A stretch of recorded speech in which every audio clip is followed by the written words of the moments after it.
Bismillahirrahmanirrahim. Assalamualaikum warahmatullahi wabarakatuh. Allahumma sholli ala sayyidina Muhammad wa ala ali sayyidina Muhammad. Sahabat beriman yang dirahmati Allah, meninggal dengan membawa banyak amal merupakan keinginan setiap orang. Alasan itu yang nantinya dapat menjadi penerang saat di dalam kubur dan mampu menjauhkan dari siksa api neraka.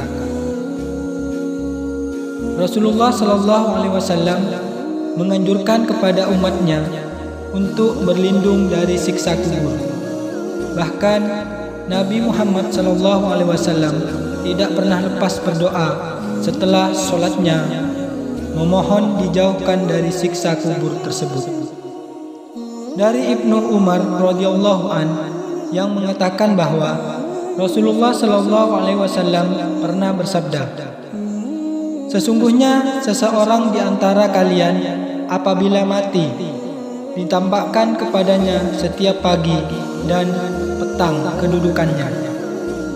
Jika dia termasuk ahli surga, maka surgalah yang ditampakkan kepadanya. Dan jika dia ahli neraka, maka yang ditampakkan kepadanya adalah neraka. Lalu dikatakan kepadanya, inilah tempatmu kelak sampai Allah membangkitkan kamu untuk menempati di hari kiamat. Dari penjelasan hadis Nabi Muhammad SAW di atas, dapat diambil kesimpulan bahwa tiap muslim dianjurkan untuk selalu berdoa, memohon kepada Allah SWT agar dijauhkan dari siksa kubur dan fitnah setelah mati. Lantas, apa saja amal penerang kubur? Berikut ini 13 amal penerang kubur yang bisa dikerjakan saat di dunia. Yang pertama, mengerjakan sholat wajib. Salah satu kewajiban yang harus dikerjakan oleh umat Rasulullah SAW yakni mengerjakan sholat 5 waktu sebagai perintah dari Allah SWT. Karena dengan mengerjakannya, maka akan terhindar dari perbuatan keji dan mungkar. Sholat adalah cahaya, sedekah merupakan bukti nyata, sabar itu sinar, dan Al-Quran adalah pembelamu atau penuntunmu. Hadis riwayat Muslim.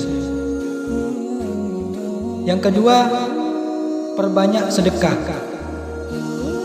Amalan selanjutnya yang mampu menjadi penerang kubur yakni dengan bersedekah.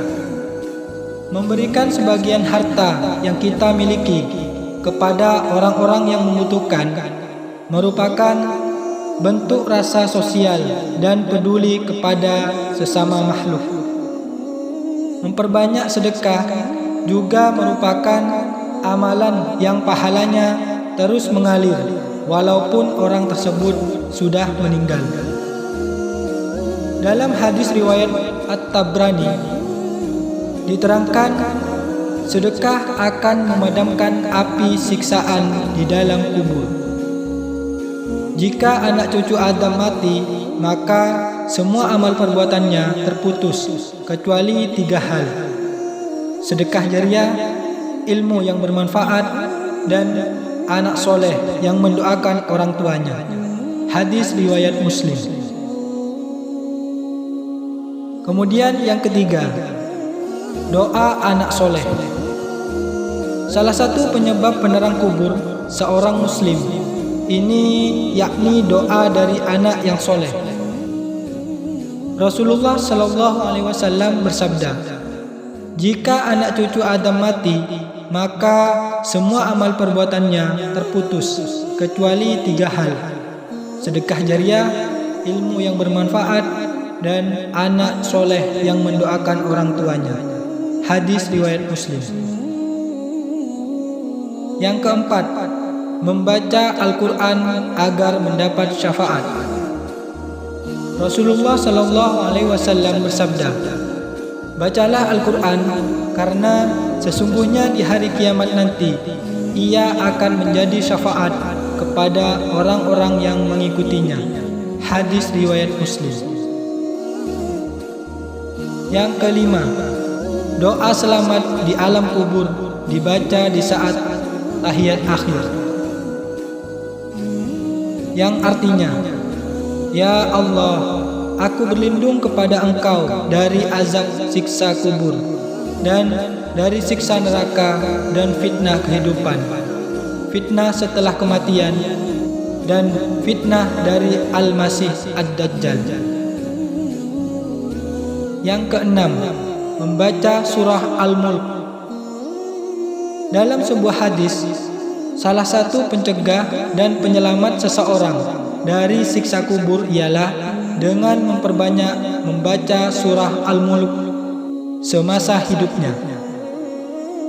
Diriwayatkan dari Ibnu Abbas yang mengatakan bahwa Rasulullah Shallallahu Alaihi Wasallam pernah bersabda, "Ada suatu surah yang membela pembacanya hingga memasukkannya ke dalam surga, yaitu Tabarakalladzi biyadihil mulk." Yang ketujuh, membaca surah Al-Ikhlas sebanyak 40 kali. Beberapa amalan lainnya, yakni dengan memperbanyak surah Al-Ikhlas menjelang sakaratul maut, dengan dianjurkan untuk membaca sebanyak 40 kali. Hal tersebut dijelaskan oleh Bushrul Karim, Syekh Said bin Muhammad Ba'asin, seorang muslim yang membaca surah Al-Ikhlas sebanyak 40 kali menjelang kematian, maka terhindar dari siksa kubur. Ia juga aman dari himpitan kubur, dan malaikat dengan telapak tangannya akan membawanya menyeberangi jembatan hingga ke surga. Yang kedelapan, membaca tasbih. Ada dua kalimat yang ringan diucapkan, namun berat dalam timbangan amal. Kedua kalimat itu yakni tasbih, subhanallah wa bihamdihi subhanallahil azim. Dalam hadis yang diriwayatkan Abu Hurairah bahwa Rasulullah Shallallahu Alaihi Wasallam bersabda, "Dua kalimat ringan di lisan, berat di timbangan, dan disukai yang Maha Pengasih, Ar-Rahman, yaitu subhanallah wa bihamdihi dan subhanallahil azim." Hadis riwayat Bukhari.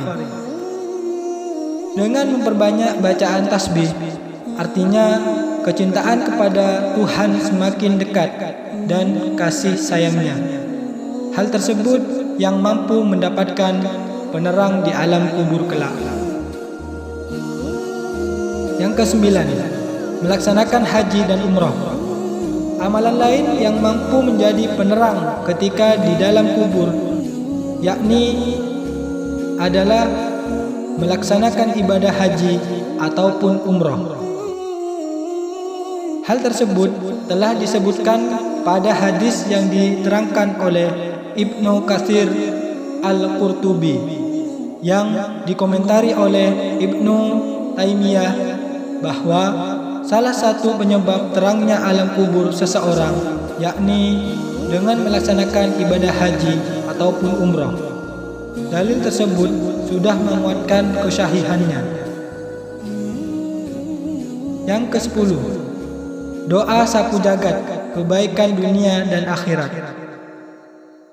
Ya Rabb kami, berilah kami kebaikan di dunia dan kebaikan di akhirat, dan peliharalah kami dari siksa neraka. Quran Surat Al-Baqarah ayat 201. Yang ke-11, doa selamat dari siksa neraka. Doa selamat dari siksa kubur lainnya yang bisa diamalkan, yang artinya, ya Rabb kami, sesungguhnya barang siapa yang engkau masukkan ke dalam neraka, maka sesungguhnya engkau hinakan ia. Dan tidak ada bagi orang-orang yang zalim seorang penolong pun. Quran Surat Ali Imran ayat 192. Yang ke-12, doa diwafatkan bersama orang-orang yang baik. Berdoalah, ya Rabb kami, sesungguhnya kami mendengar seruan yang menyeru kepada iman, yaitu berimanlah kamu kepada Rabb-Mu, maka kami pun beriman. Ya Rabb kami, ampunilah bagi kami dosa-dosa kami dan hapuskanlah dari kami kesalahan-kesalahan kami, dan wafatkanlah kami beserta orang-orang yang berbakti. Quran Surat Ali Imran ayat 193. Yang ke-13, doa minta tidak dihinakan dari hari kiamat. Selanjutnya, berdoalah, ya Rabb kami, berilah kami apa yang telah engkau janjikan kepada kami dengan perantara Rasul-Rasul engkau, dan janganlah engkau hinakan kami di hari kiamat. Sesungguhnya engkau tidak menyalahi janji. Quran Surat Ali Imran ayat 194. Demikianlah 13 amalan penerang kubur yang bisa dikerjakan agar terhindar dari siksa kubur dan dilapangkan kuburnya ketika meninggal. Semoga kita semua diberikan kemudahan dalam melaksanakan segala perintahnya dan menjauhi segala larangannya. Amin, amin, ya Rabbal Alamin. Wassalamualaikum warahmatullahi wabarakatuh.